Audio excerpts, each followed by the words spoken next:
Président,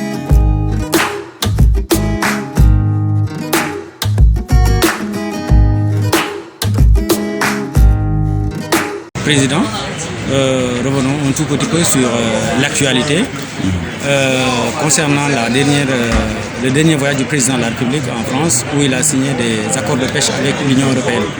Vous êtes un acteur du secteur. Quelle est votre analyse par rapport à ces accords de pêche qui ont été signés, qui ont été décriés d'ailleurs par le public? Merci beaucoup. Je pense que là-bas, il y a eu beaucoup d'amalgame, beaucoup de contre-vérités.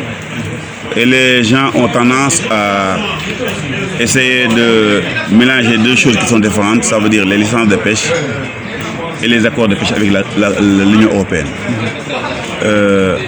Avant les années 2000, le Sénégal avait signé des accords de pêche avec la Communauté européenne qui portaient sur la pêche démersale côtière et puis sur la pêche pélagique, ce qui va dire les poissons de surface comme le chien-char, la sardine qu'on appelle yaboy, et puis sur la pêche démersale côtière avec tout ce qui est le poulpe, la crevette, tout ce qui est aussi le tchof et les dorades, ce qu'on appelle les poissons sédentaires qui restent dans les roches et qui ne bougent pas. Et en 2000, l'État du Sénégal a refusé de renouveler les accords de pêche. C'était sous le président Wade. Et moi, de mon côté, modestement, j'ai eu à participer à cela parce que ça coïncidait avec mon mémoire de DEA en droit public maritime, où j'ai eu à traiter du Sénégal et le droit international de la mer, et où j'ai eu aussi à dénoncer ces accords de pêche. J'ai eu à rencontrer Mamadou Diarboy, qui était la première ministre d'alors, et ils n'ont pas renouvelé cet accord-là. Cet accord-là, maintenant, il y a eu de nouveaux accords qui sont intervenus seulement sur une pêche, ce qu'on appelle une pêche sélective et une pêche responsable. C'est sur le thon. Le thon est quand même un poisson qui migre, qui quitte les Açores, qui passe par le Maroc, qui arrive à la bande d'Arguin qui est en Mauritanie, qui reste 7 mois sur les côtes mauritaniennes avant de passer par Saint-Louis et d'arriver vers Sangomar pour continuer en Guinée-Bissau, la Guinée, la Sierra Leone et plus tard le Libéria avant de remonter. Donc c'est un poisson qui est un poisson migrateur qui ne reste pas sur place. Ce thon-là n'appartient pas au Sénégal, c'est un stock sous-régional. Donc les bateaux européens qui sont ici, qui sont les Basques espagnols et les Basques français, qui pêchent les uns avec la canne, ça veut dire que c'est une pêche sélective, c'est avec de gros hameçons qui ne prend pas le petit poisson, il prend que les gros thons, ça laisse le temps de se reproduire. Ce thon-là est pêché aussi par des bateaux sénégalais, et il n'y en a pas beaucoup de Sénégalais qui ont des bateaux thoniers, à part M. Seyersek, qui a certains bateaux qui pêchent le thon. Et je peux vous dire que 7 mois sur 12, ces bateaux-là pêchent en Mauritanie et débarquent au Sénégal, au port de Dakar. Donc c'est le Sénégal qui en bénéficie par rapport à ça. C'est entre 2 et 3 mois qu'ils pêchent au Sénégal. Et le poisson continue. Donc on ne peut pas me dire que le Sénégal donc brade ses ressources par rapport à cette nouvelle convention qui a signée. Et donc ce stock, parce que le thon a été surexploité, et donc il y a eu un organisme international qu'on a mis sur place qui s'appelle l'ICAT, qui gère maintenant le stock mondial. Chaque pays a un quota. Le Sénégal a un quota de 10 000, de 50 000 à, ça veut dire 40 000 à 50 000 tonnes par an. Mais le Sénégal n'est même pas capable de le produire parce qu'il n'a pas les bateaux pour cela. Ce qui fait que le Sénégal aussi donne une partie de son quota au Canada. Et en retour, le Canada l'aide dans beaucoup d'autres secteurs. Et le Canada ne pêche pas ici au Sénégal, il pêche ça dans leurs eaux pour avoir un quota. Vous comprenez? Donc ce système de quota-là, c'est géré par l'ICAT. Donc, en retour, un thon qui ne reste pas longtemps au Sénégal, les bateaux pêche débarquent ici au Sénégal. L'État du Sénégal pense que ce qui serait bien de signer une convention et en retour d'avoir des ressources qui vont revenir pour financer ça veut dire les recherches au niveau de la pêche artisanale, la conservation des ressources au Sénégal, moi je pense que des programmes ici au Sénégal, donc ça peut être une bonne chose que ça se passe. Maintenant, ça c'est un fait. Il ne faut pas maintenant mélanger l'accord qui porte sur ce qu'on appelle une espèce migratoire, comme le thon et l'espadon, parce qu'on parle aussi de palangrier. Le palangrier, c'est un bateau qui a une ligne qui fait 80 km. Une ligne, mais avec des hameçons qui font des gros hameçons. Ils pêchent ce qu'on appelle les espadons seulement qu'ils prennent. Ils ne prennent pas ni le tchof, ils ne prennent pas la sardinelle, ils ne prennent pas le chinchard. Ça veut dire ce qu'on appelle notre protéine du pauvre ici au Sénégal. Donc ils pêchent seulement, uniquement. C'est une pêche sélective. Il choisit sa proie, ça veut dire l'espadon. Il choisit sa proie, c'est le thon. Il choisit sa proie, le requin. Vous comprenez? Donc cette pêche-là ne peut pas quand même être en concurrence avec le Sénégalais qui n'en mange pas. Et vous savez tous que le Sénégalais, quand on dit que le thon, il dit que le thon, c'est synonyme, il ramène des genres d'urticaire, des genres de boutons, et puis ça c'est ce qui fait qu'après on a des problèmes avec les yeux. Non, ce sont les choses. Donc il faut quand même qu'on arrête d'induire les Sénégalais dans des erreurs pas possibles. Maintenant, par rapport aux licences de pêche, les licences de pêche, le Sénégal ne donne pas de licences de pêche à la Communauté européenne. Il donne des licences de pêche à des bateaux sénégalais et à des sociétés sénégalaises ici établies au Sénégal. C'est ça que le dit la loi.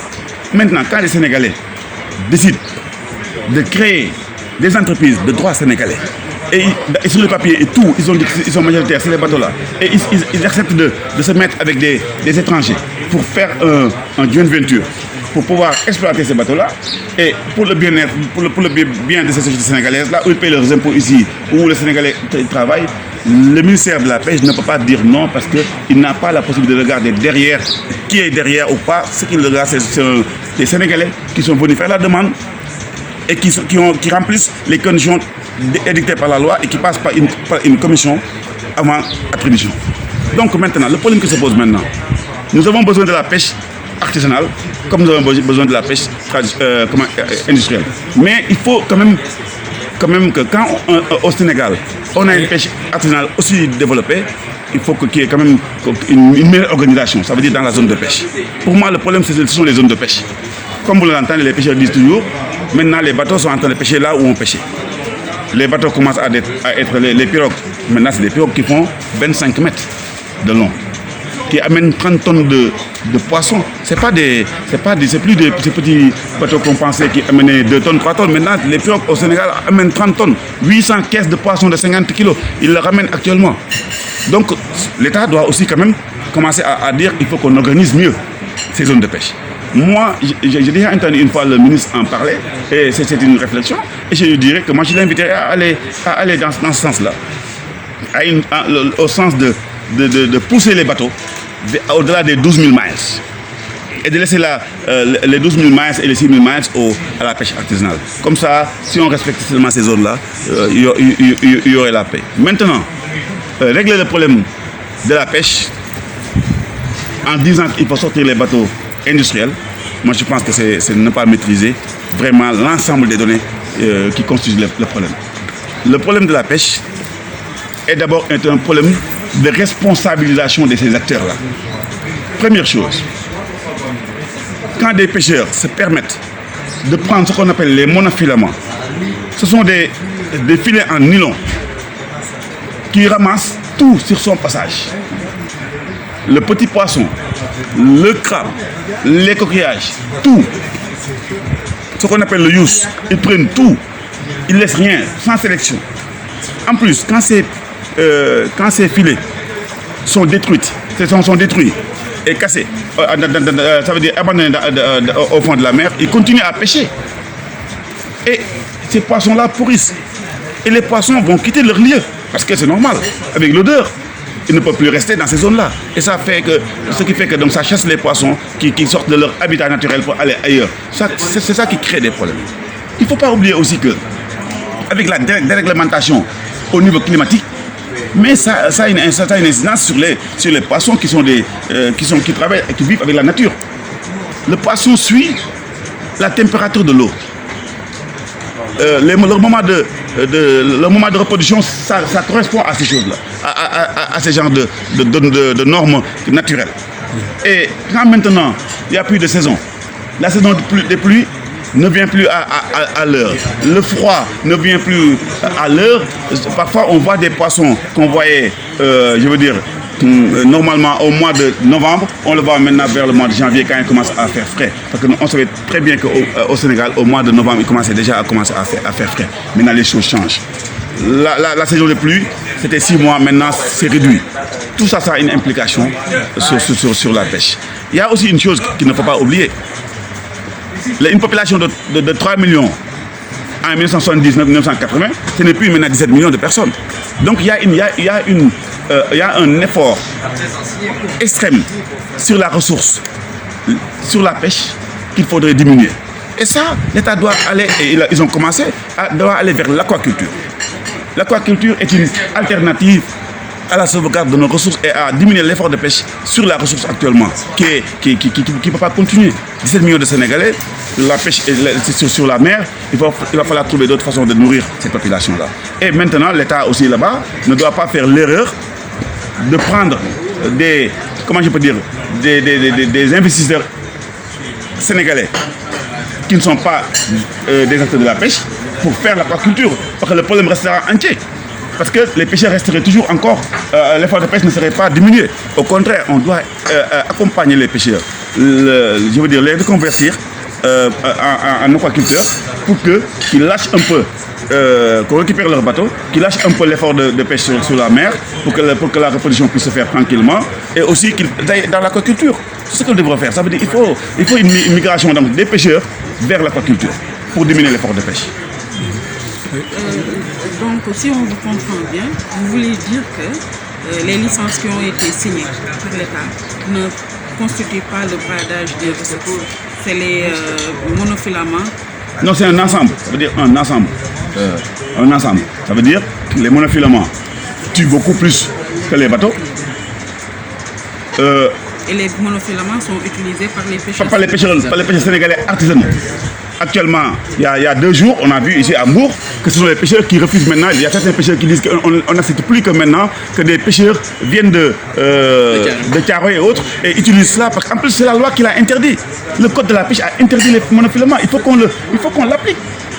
Donc si les pêcheurs, les acteurs ne sont pas responsables et ne comprennent pas qu'ils sont en train de tuer leur propre activité, mais l'État, qu'est-ce que l'État peut faire? La répression. C'est pourquoi je dis qu'il faut quand même qu'on se parle. Moi, je suis un fils de pêcheur. Je vis de la pêche. J'ai des pirogues. Je suis un industriel de la pêche. Donc j'ai des bateaux et j'ai en même temps une usine qui exporte. Je vis de la pêche. Donc, mais je ne vais pas aussi jouer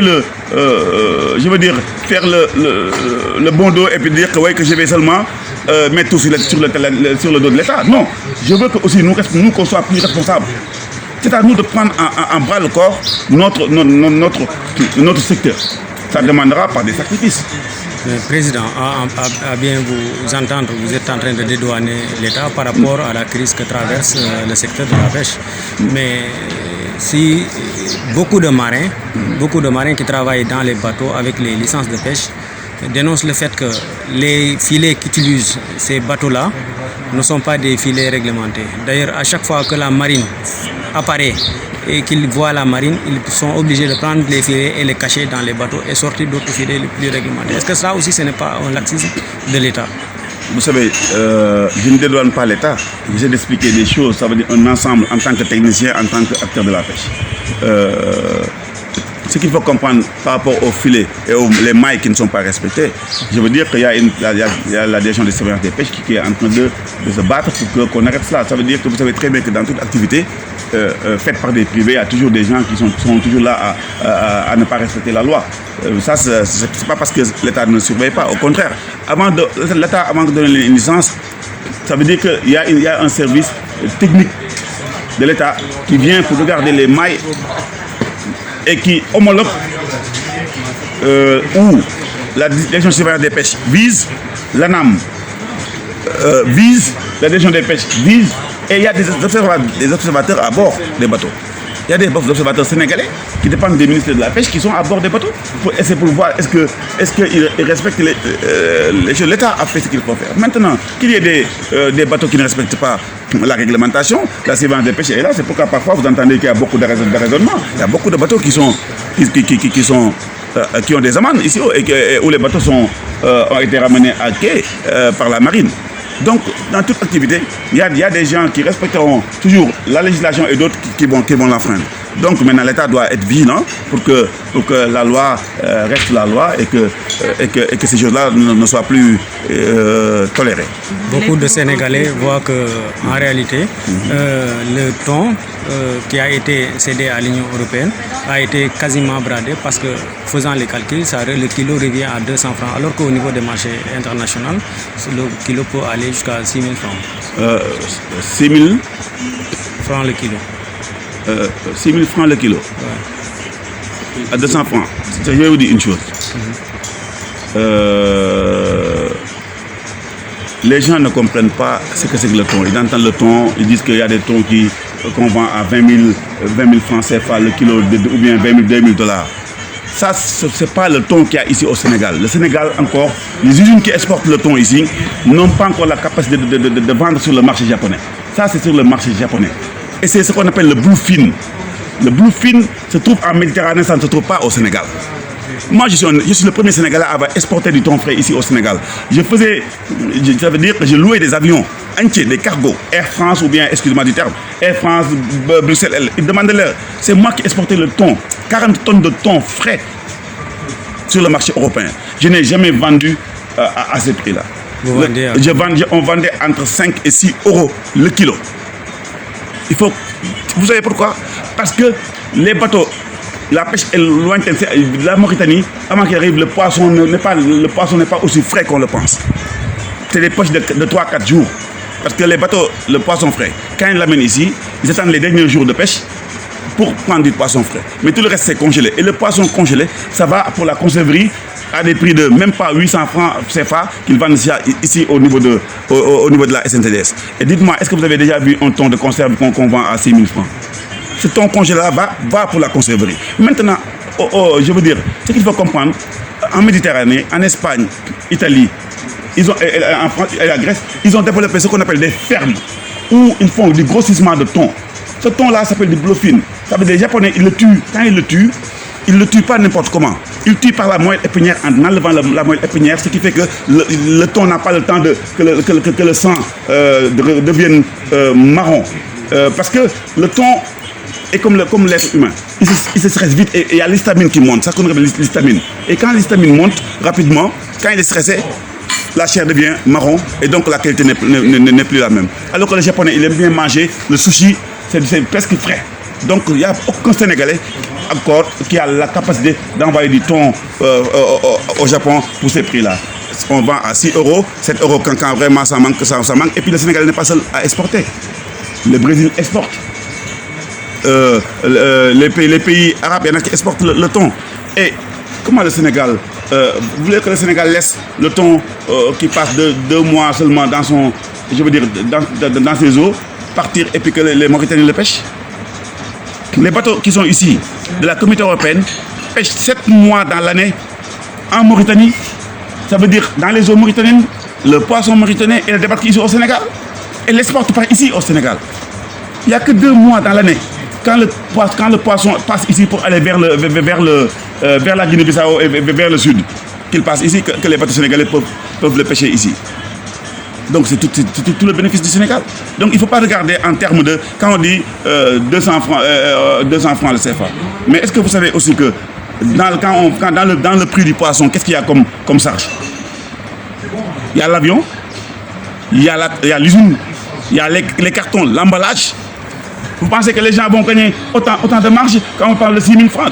Les bateaux, est-ce que vous savez que le thon qu'on vend à 6 000 francs ou bien à 6 000 euros, il y a des thons qui ont vendu à 6 000 euros. Ça veut dire que c'est par les systèmes de, comment on appelle encore, auction, les enchères au Japon.